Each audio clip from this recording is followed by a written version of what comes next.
a partir de agora tem o Hora Geral e nós estamos ao vivo pela Santa Cecília TV. Bom dia especial mesmo para você. Lembrando que existem várias formas de você participar do Hora Geral. Tem o site euestoucomvocê.com.br e você pode rever os programas, participar, manter contatos e, por que não, se atualizar com relação a vagas de empregos. Tem o e-mail horageral@estoucomvocê.com.br e o telefone que é o 3041-6777. Eu tenho a certeza que o telefone de hoje não vai parar e as perguntas surgirão. Nós estamos aqui com Paulo Wiazowski, ele é vice-provedor da Santa Casa de Santos e também o presidente do Plano de Saúde da Santa Casa. Meu amigo Paulo, obrigado pela participação aqui. Douglas. Bom dia. Bom dia, Douglas. Bom dia a vocês que estão nos assistindo. Para nós é muito importante estar aqui, falar um pouco sobre saúde, falar um pouco sobre Santa Casa, falar um pouco sobre região metropolitana. Fico muito contente e satisfeito em poder participar do seu programa, Douglas. Paulo, eu tenho um respeito muito grande por você, pela sua família e principalmente da grande contribuição que você deu, e é bom a gente deixar bem claro, na cidade de Mongaguá. Uma transformação que houve na cidade de Mongaguá e, tristemente, isso eu digo como morador da região. Eu vejo uma cidade um pouco tranquila, quase nada acontece. Apática. E apática. E quando eu falo com um administrador e você, mesmo nessa função de vice-provedor e também presidente do Plano de Saúde da Santa Casa, você não deixa de lado o lado administrativo, né? Então, são aspectos importantes que eu julgo. Eu não tenho nada contra o atual prefeito, mas eu sou sempre imparcial na minha análise. Eu estou sempre indo para o litoral, tenho amigos em Itanhaém, dou uma parada lá em Mongaguá, que eu acho uma cidade belíssima, mas eu fico meio chateado porque Mongaguá, de repente, parece que reduziu esse ritmo. Você vive lá, você tem as famílias lá em Mongaguá, você concorda com a minha análise ou apenas é uma crítica pontual, Paulo? Eu acho que, Douglas, é muito importante nós analisarmos que você também é um político. Eu tenho muito orgulho de ser político, Sim, de ser um lógico. gestor público. Acho que o Brasil depende das nossas atividades em função da construção de uma sociedade melhor. E eu vejo a cidade de Mongaguá, a pessoa para chegar no poder, para governar uma cidade ou para estar no legislativo, enfim, elas têm que estar através de uma representatividade, através do voto. Quando a pessoa já chega pelo voto, às vezes já frustra a expectativa do eleitor. Quando não chega pelo voto e chega por outros meios que fez com que a pessoa chegue lá, às vezes a pessoa carrega consigo mágoa, rancor. E isso acaba refletindo muito no processo de gestão. É triste porque quem perde sempre é a população. E, né, a razão de ser do homem público é justamente essa representatividade. Eu quis abrir esse espaço no início do Hora Geral, até para discutir com os meus amigos de Mongaguá. Eu sei que nós temos uma audiência lá e é importante o crescimento e a participação de todas as cidades na ação metropolitana, que muitas vezes, Paulinho, ela não acontece de fato e é praticada pelos moradores. Porque eu acredito que muita gente que mora em Mongaguá, de repente trabalha em Santos, estuda talvez no Guarujá ou em São Vicente e volta para Mongaguá. Ou seja, eles acabam sendo cidadãos metropolitanos. Eu sempre falo que a questão da política metropolitana não é mais uma política de governo, e sim uma política de Estado, né? Hoje, se nós não pensarmos de uma maneira metropolitana na questão da saúde, da segurança, geração de emprego, mobilidade, hoje você sai de Praia Grande entre Mongaguá e Itanhaém, então você não, às vezes não... Você não vê o fator limitador territorial de cada cidade. Concordo. A região cresce muito e nós temos que trabalhar realmente de uma maneira muito integrada. Paulinho, eu quero conversar vários assuntos com você. Lógico que a gente vai falar principalmente sobre a Santa Casa Misericórdia de Santos. Mas deixa eu aproveitar esse seu conhecimento político, né, aqui em toda a região. Um outro aspecto que me preocupa ali na região metropolitana é essa falta de crescimento do litoral sul, que, a meu ver, é o único espaço para que possa crescer literalmente e até ajudar algumas cidades do Vale do Ribeira. O que você acha que falta para que o litoral sul tenha esse crescimento? Eu acho que a gente vê o grande crescimento que aconteceu em Santos. Santos é uma cidade que acontece um apogeu muito grande de desenvolvimento, de geração de emprego, mas o litoral sul ainda é o grande celeiro de uma área de expansão muito grande. Nós temos uma área territorial para ser expandida no litoral sul muito grande. Praia Grande já tem esse reflexo de quanto está crescendo, né? E até um comparativo daqui a 10 anos, muitos falam que vai superar até a população da própria cidade de Santos, pela sua característica de expansão, de verticalização e tudo mais. Agora, acho que no litoral sul para que nós possamos pensar em mais qualidade de vida, em mobilidade, em maior integração com a cidade núcleo, que é a cidade de Santos, acho que nós temos que investir muito em mobilidade. Falta ainda um pouco de mobilidade. Concordo plenamente, e o prefeito Mourão foi um crítico do governo do estado com relação a esse primeiro trajeto do VLT, que pega ali da Ponte dos Barreiros e vai até o Porto. E ele falou, poxa, e Praia Grande? Parece que agora, na última visita do governador, foi assinado aí a assinatura de um projeto para a construção, acho que do BRT, Veículo leve sobre pneus, VLP. VLP, que vai pegar ali o litoral sul. Eu acho que é uma alternativa. Agora, a meu ver, Paulinho, todo o processo ou o projeto de mobilidade, ele não tem só que contribuir com o transporte na região. Ele tem que incentivar você, que é um administrador, eu que sou um jornalista e também diariamente utilizo o meio de transporte, deixar o veículo em casa e pegar o transporte Eu acho que coletivo. Tem que haver um investimento tanto por parte do empresário como uma cobrança do poder público, que é o agente fiscalizador das concessões, em termos de um transporte de melhor qualidade, um transporte acessível, um transporte até que nós possamos modular a questão de preço, né? Quem quer um transporte com uma estrutura melhor, com ar-condicionado, tudo mais, vai pagar por isso. A gente vê que na Europa, Estados Unidos, as pessoas utilizam muito mais o transporte, principalmente o transporte ferroviário, a qual no Brasil hoje não é tão explorado. Nós temos aqui na região também uma outra vertente de modalidade de transporte, que é o hidroviário, que nós possamos utilizar aí, que vem também dar uma eficiência, uma agilidade melhor. Sim. Então, se nós trabalharmos com o ferroviário, com o hidroviário, que nós temos hoje Santos, São Vicente, Santos, Guarujá, Bertioga, eu acho que nós temos alternativas para que a gente possa dar à população condições melhores de transporte público. O Paulo Wiazowski fala assim com muita propriedade desses assuntos, porque, além de conhecedor, é uma pessoa que está sempre participando das decisões da região metropolitana, seja na AGEM, seja à frente da Santa Casa. E o que é interessante, Paulinho, e às vezes eu comento com algumas pessoas aqui em Santos, de vez em quando eu vou de ônibus até a Câmara trabalhar e as pessoas até comentam, poxa, um vereador indo de ônibus, eu falei, qual o problema? O político é uma pessoa normal. Isso é muito importante, Douglas. Até para conhecer, conversar com as pessoas e ver se ela está gostando do tipo de transporte. Esse é o principal termômetro. Eu sempre falo, Douglas, que o vereador é o para-choque da sociedade. O vereador ele é cobrado na padaria, na feira, ele é cobrado no dia a dia, porque às vezes o prefeito, o executivo, o chefe do executivo, ele é blindado. Às vezes a população não tem uma acesso, aproximação tão grande. Agora o vereador não. Então é importante, eu até quero em público te parabenizar por essa atitude de pegar o ônibus, de ser uma pessoa participativa. Eu acho que é muito importante o vereador ser esse grande instrumento, esse grande filtro de reivindicações para levar isso ao legislativo, para que realmente as nossas autoridades possam se sensibilizar e cada vez mais construir uma sociedade com um estado de bem-estar. Estado de bem-estar é importante. Isso é fundamental e eu sempre clamo, Paulinho, que haja uma participação maior da população. Eu vejo a população muito crítica, mas a crítica pela crítica não leva a nada. Se não houver a participação, a discussão, e nós estamos num momento tão propício para que isso possa ser difundido, comentado com todos. São as audiências públicas, são as sessões da Câmara, são os e-mails que você consegue falar com o seu representante de uma forma muito mais direta. Né? E a democracia você consegue fazê-la sem quebra-quebra, sem atrapalhar a vida das pessoas.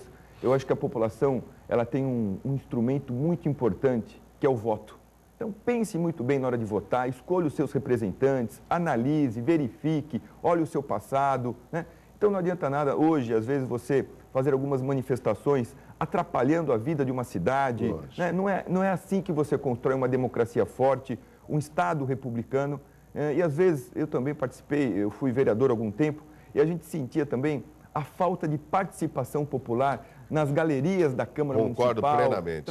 Participando de audiências públicas, trabalhando de uma maneira participativa com o vereador. Então, cada povo tem um governo que merece. Não adianta nada nós reclamarmos dos nossos governantes se às vezes a população é omissa, se às vezes a população, infelizmente, num momento de fragilidade, troca o voto por uma cesta básica, troca o voto por um boca de urna. Não é assim que se faz uma classe política forte. Paulinho, você falou um negócio, eu vou tratá-lo como Paulinho, todo mundo trata o Paulo Wiazowski como Paulinho. Paulinho, deixa eu comentar uma coisa com você que é importantíssimo nesse momento. O telespectador deve estar acompanhando, eu sei, Mas e como é que faz para que eu não seja coagido? É só não aceitar. Porque se o político oferece algo em troca pelo voto, você imagina como esse político vai ser se for eleito. Sem dúvida. Eu sempre falo que existe o corrupto e o corruptor, né? Então, eu acho que nós, né, a população de um modo geral, eu me considero também, acho que é muito importante, o Douglas, o fato de pegar o ônibus. O político, primeiramente, tem que gostar de gente. O político que não gosta de gente, não gosta de pessoas, não gosta de ser cobrado, não está junto não gosta dela, de enfrentamento, não pode participar da vida pública. Nós participamos, temos constantemente enfrentamentos, dar explicações. Agora, o povo é muito importante que ele possa ter essa outra mentalidade em relação à escolha dos seus políticos. Perfeito. Estamos conversando com o Paulo Viazovski, ele que é vice-provedor da Santa Casa de Santos e presidente do Plano de Saúde Santa Casa. Vamos agora falar sobre a Santa Casa de Misericórdia de Santos, Paulinho. A Santa Casa, a gente sabe a importância que ela dá de contribuição na saúde, não só em Santos, em toda a região metropolitana. E nós conversávamos antes de iniciar uma hora geral, a respeito, como é, o Brás Cubas, a Santa Casa, teve Martim Afonso, em 1532, fundou a primeira vila, que foi em São Vicente, depois o Brás Cubas, aqui em Santos, aí depois a Santa Casa. Essa história toda já se remonta lá atrás, há muito tempo. A história da Santa Casa acaba se misturando com a história da cidade de Santos e com a história do Brasil. A gente sempre fala que a história do Brasil passa por Santos, efetivamente passa por Santos, desde Brás Cubas, de José Bonifácio. Santos tem uma relevância e um contexto importante na história do Brasil, na construção desse grande modelo de nação. E a Santa Casa é o primeiro hospital no Brasil, é o segundo hospital no mundo depois da Santa Casa de Lisboa. Santa Casa de Santos é de 1543, ela surgiu primeiro do que o município de Santos. Eu sempre falo que a Santa Casa é muito importante, não só para a cidade de Santos, mas para a região metropolitana da Baixada Santista. Agora, Paulinho, e a Santa Casa hoje? Ela tem um formato totalmente diferente, uma gestão diferente, você está como vice-provedor, essa posse ocorreu, se não me engano, em fevereiro.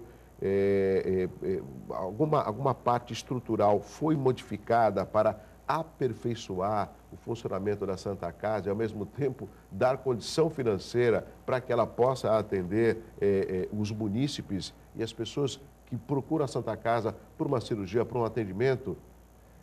Nós tomamos posse no dia 17 de fevereiro agora, de 2014. O nosso provedor é o Dr. Félix Ballerini.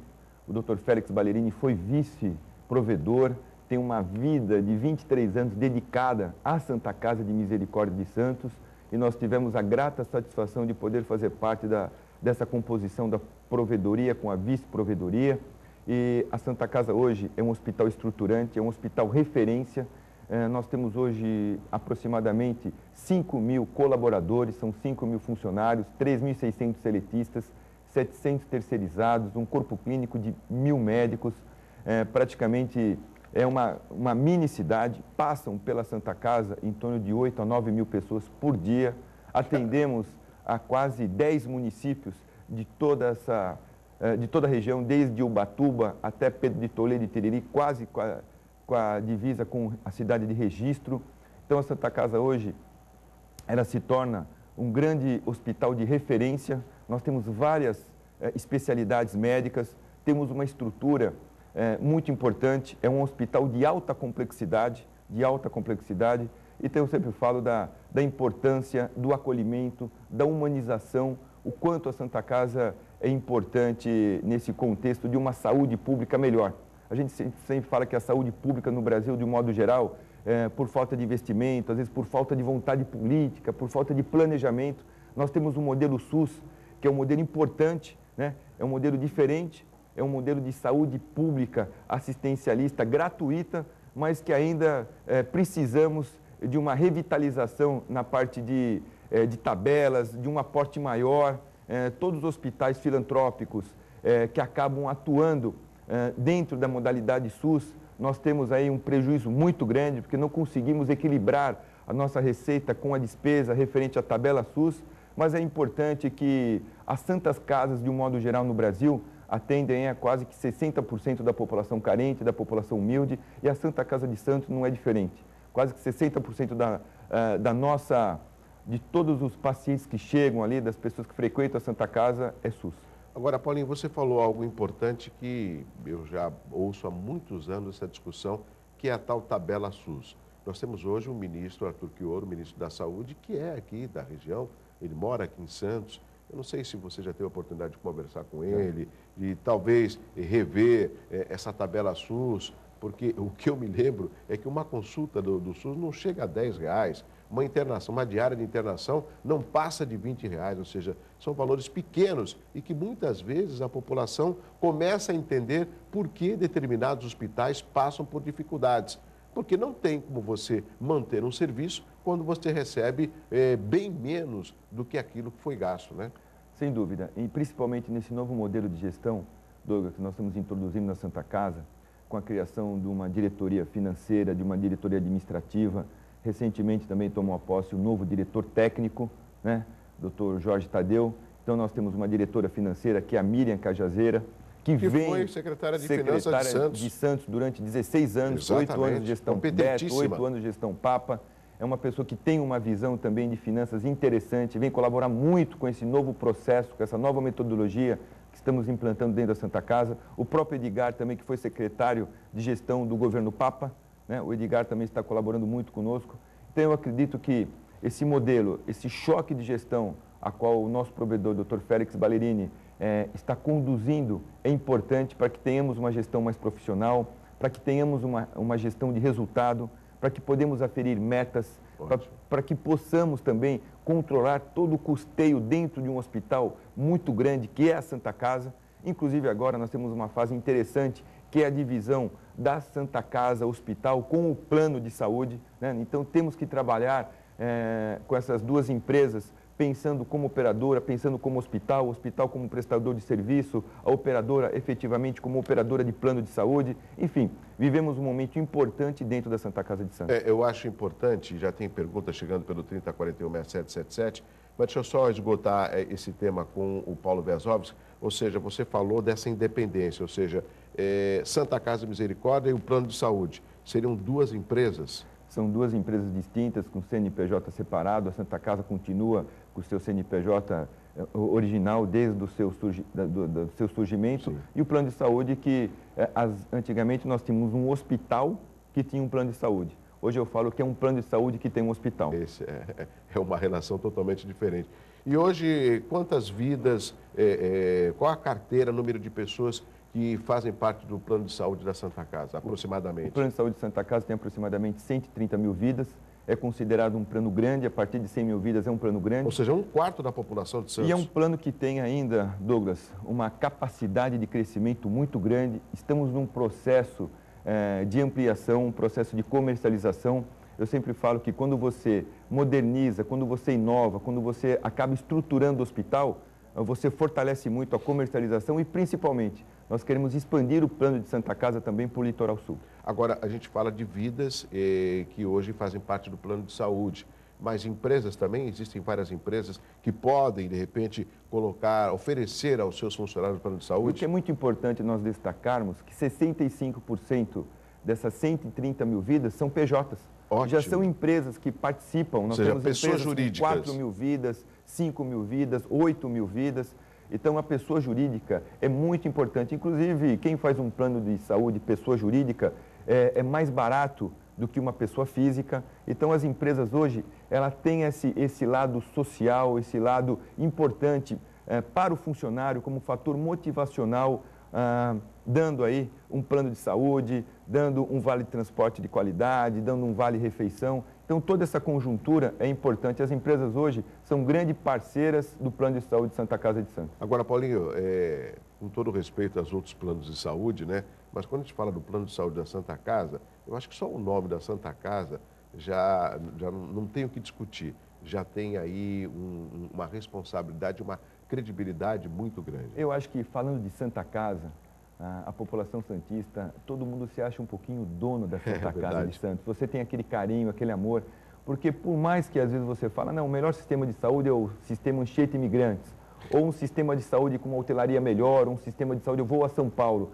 mas não adianta. Você, até por uma questão, às vezes, da urgência, da emergência, para você ter um equilíbrio dentro de um estado de saúde, às vezes você necessita da Santa Casa, você passa pela Santa Casa. A Santa Casa, contudo, ela se torna um hospital de referência. Então, esse carinho que a população tem, inclusive no passado, nós tínhamos muitas doações, a Santa Casa recebia, tem um patrimônio muito grande de doações, e hoje a gente vê que esse sentimento foi se perdendo ao longo do tempo, porque, infelizmente, hoje, muitas famílias, antes das pessoas falecerem, já ficam brigando pelas suas heranças, né? E nós não temos, como tínhamos no passado, uma quantidade de doações muito grande para a Santa Casa. Paulinho, um outro aspecto, eu me lembro, foi no ano passado, que teve um caso triste de uma criança que veio a falecer porque não tinha uma UTI neonatal na Santa Casa. Eu cheguei, inclusive, a conversar, ele esteve aqui no Hora Geral,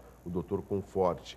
E isso acabou criando uma grande preocupação em toda a região, porque, se não me engano, esta criança morava em São Vicente, a mãe teve o parto em Praia Grande, no Irmanduce, e a criança teve problema de saúde, veio para a Santa Casa e não tinha uma UTI neonatal. Porque, segundo informações do Dr. Conforte, à época, uma UTI de adultos não pode receber recém-nascidos. Já foi resolvido esse impasse? Já está funcionando a UTI neonatal na Santa Casa? A UTI neonatal nós temos. O que nós não tínhamos é uma UTI neonatal cardíaca. Então, específica para a cardiologia. Específica para a cardiologia. E aí, mediante todo o cenário que ocorreu na época, que sensibilizou até o governador do estado, envolveu o prefeito municipal, toda a equipe técnica da Santa Casa, aí o governador, nós abrimos um projeto junto com o governo do estado e estamos aí numa fase de licitação para a construção de uma UTI neonatal cardíaca na Santa Casa de Santos. Já tem um prazo? Eu acredito que até o ano que vem nós temos essa UTI funcionando. Eu julgo isso mais do que importante, porque a gente não pode pensar num crescimento da região, no pré-sal, boom imobiliário, e a gente, de repente, não tem uma UTI pediátrica cardíaca. Ou seja, eu acho fundamental. Eu não sei se existe, parece que já tem os equipamentos, inclusive, faltaria espaço físico para essa construção, nós estamos né? licitando o espaço físico, depois desse espaço físico montado ao tempo, porque eu sempre falo que saúde é importante. Criar o espaço físico, criar uma estrutura, às vezes você consegue, por emendas parlamentares, com repasse do governo federal, do governo do estado, com a ajuda do governo municipal, certo. Mas o duro é o custeio depois para você manter esse sistema funcionando com qualidade. Agora, o rápido intervalo, tenho muito ainda para conversar com o Paulo Wiazowski, ele que é presidente do Plano de Saúde da Santa Casa e também vice-provedor da Santa Casa Misericórdia de Santos. Um rápido intervalo, já eu volto e tem a pergunta do Aldo Alando do Marapé. Tudo isso aqui no Hora Geral. Até já.